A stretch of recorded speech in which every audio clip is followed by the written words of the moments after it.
Hello my dear students, Mathmeter channel में आप सबका स्वागत है। आज हम स्टार्ट करेंगे क्लास 10th का चैप्टर नंबर 1 रियल नंबर्स। सबसे पहले हम देखते हैं इसका इंट्रोडक्शन में हम पढ़ेंगे रियल नंबर सिस्टम। हम स्टार्ट करते हैं विद नेचुरल नंबर्स। सपोज मेरे पास कुछ बॉल्स हैं और मैं आपको बोलती हूँ इनकी काउंटिंग करिए, तो आप कहाँ से स्टार्ट करोगे? You will start from 1 2 3 4 5 and आप बोलोगे देयर आर 5 बॉल्स, राइट। सो हमारी काउंटिंग यहाँ कहाँ से शुरू हो रही है? 1 से। सो ये जो नंबर्स होते हैं, counting numbers like 1 2 3 4 and so on, in numbers को हम क्या बोलते हैं? Natural numbers. अब अगर इन नेचुरल नंबर्स के साथ 1 2 3 4 and so on, in natural numbers के साथ मैं एक और नंबर ऐड कर दूं विच इज़ 0, हमारा अब सेट बन गया 0 1 2 3 4। इन नंबर्स को हम क्या बोलते हैं? Whole numbers. अब हम क्या करते हैं, ये सेट ऑफ होल नंबर्स अपने पास रखते हैं 1 2 3 4 1 2 3 4 एंड सो ऑन। इनके साथ हम कुछ नेगेटिव नंबर्स भी जोड़ देते हैं लाइक -3 -2 -1। तो जब होल नंबर्स के साथ हमारे पास नेगेटिव नंबर्स भी ऐड हो गए तो उस सेट को या उस कलेक्शन को हम बोलते हैं इंटीजर्स। अब हम इन इंटीजर्स के साथ negative numbers, zero and natural numbers, इनके साथ हम और भी कुछ नंबर्स ऐड करें। वो कौन से नंबर्स ऐड करें? वो ये हैं, जैसे कि हमने ले लिया p/q फॉर्म में, फॉर एग्जांपल 1/2, हमने ले लिया 5/4, -3/5 नेगेटिव में। देन हमने लिए डेसिमल्स जो कि या तो टर्मिनेटिंग है, टर्मिनेटिंग मीन्स जैसे 0.5 रुक गया, अब आगे कोई नंबर नहीं है, या फिर नॉन टर्मिनेटिंग रिपीटिंग या recurring, for example 1.333 and so on. तो ये 1.3333 क्या है? ये भी एक ऐसा नंबर है जो नॉन टर्मिनेटिंग है पर रिकरिंग है, यानी कि रुक नहीं रहा है पर रिपीट होते जा रहे हैं नंबर्स। तो इस तरह के भी जब हमने नॉन इंटीजर नंबर्स भी ऐड कर दिए इंटीजर्स के साथ, तो उन्हें, उस कलेक्शन को हम बोलते हैं रैशनल नंबर्स। रैशनल नंबर्स की अगर हम बात करते हैं तो रैशनल नंबर्स वो होते हैं जिनको हम p/q फॉर्म में लिख सकते हैं, where p and q are integers and q is non-zero, यानी जो डिनोमिनेटर है वो नॉन ज़ीरो होना चाहिए, otherwise this will become as not defined. So q non zero होना चाहिए। अब आप लोग सवाल पूछ सकते हो कि -2 is it a rational number और नॉट? ये तो p/q फॉर्म में है ही नहीं। बच्चे, p/q फॉर्म में लिखा जा सकता है, इसको हम लिख सकते हैं -2/1। Is -2 N integer? Yes, p होना चाहिए।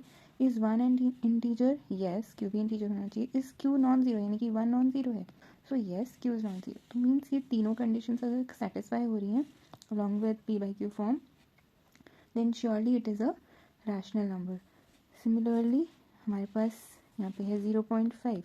0.5 को भी हम लिख सकते हैं, ये ऐसे 0.5 है, यहाँ से पॉइंट रिमूव करके नीचे 10 लिखा जा सकता है, means 5/10 means 1/2। So again it has come in p/q form where p means 1 and 2 both are integers and the denominator is non-zero. So yes, 0.5 is also a rational number. Similarly 1.333 is a rational number. इसको भी हमने p/q form में लिखना सीखा था class 9th में। तो ये था इंट्रोडक्शन रैशनल नंबर्स का।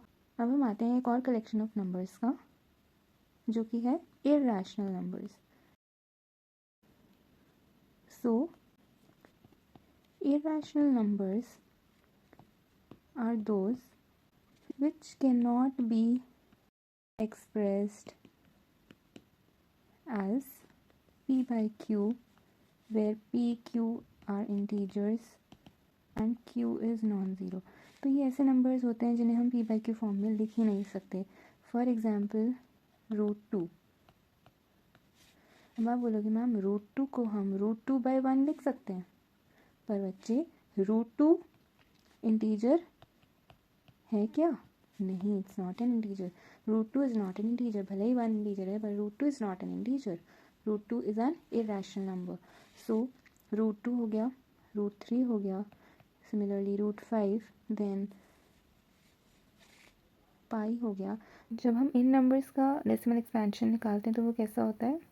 Non terminating, non recurring. इनका डेसिमल एक्सपेंशन ना ही टर्मिनेट करता है ना ही रिकर करता है. एक और एग्जांपल ऐसे डेसिमल एक्सपेंशन का हम ले सकते हैं 1.01, 001, 0001. इस डेसिमल नंबर में नॉन टर्मिनेटिंग मीन्स दैट ये नंबर कभी भी एंड नहीं होगा. It will continue endlessly. And non recurring means that कोई भी ग्रुप ऑफ डिजिट्स रिपीट नहीं करेंगे. That is non terminating, non recurring decimal expansion. So यहाँ इरेशनल नंबर्स में हम एग्जांपल लिख सकते हैं root 2, root 3, root 5, pi, then 0.1011, 0.111, 0.1111, so on. So these are the examples of irrational numbers. अब हम बात करते हैं एक ऐसे कलेक्शन की that includes both rational numbers and irrational numbers. That collection is known as real numbers. So we can say that the collection of real numbers consists of rational numbers and irrational numbers. अब इसके बाद हम एक और topic करेंगे in the introduction part, that is prime numbers, composite numbers. Prime numbers वो होते हैं जिनके पास दो फैक्टर्स होते हैं. दो फैक्टर्स कौन से? 1 and the number itself. For example, 2 has only two factors, 1 and the number itself. 3 has only two factors, 1 and the number itself, 1 and 3. Hence, these prime numbers can only be divided by 1 and the number itself, right? So, example is 2, 3, 5. 5 के भी दो ही factors हैं, 1 and 5. So, what are the examples of prime numbers? They are 2, 3, 5, 7, 11, 13, 17 and so on. अब अगर हम बात करते हैं composite numbers की, composite numbers are the numbers that have more than two factors. So it can be divided by numbers other than 1 in itself. Now if I talk about the number 4, 4 can be divided by 1. It can be divided by 1 means 1 times 4 is 4. The remainder is coming as 0. If the remainder is 0, it means that 4 can be divided by 1 or 4 is divisible by 1. 4 is also divisible by which number? 2. 2 2s are 4. 2. The remainder is 0. So 4 is divisible by 2. 4 is also divisible by 4. 4 times 1 is 4 and the remainder is 0. So 4 is divisible by 4.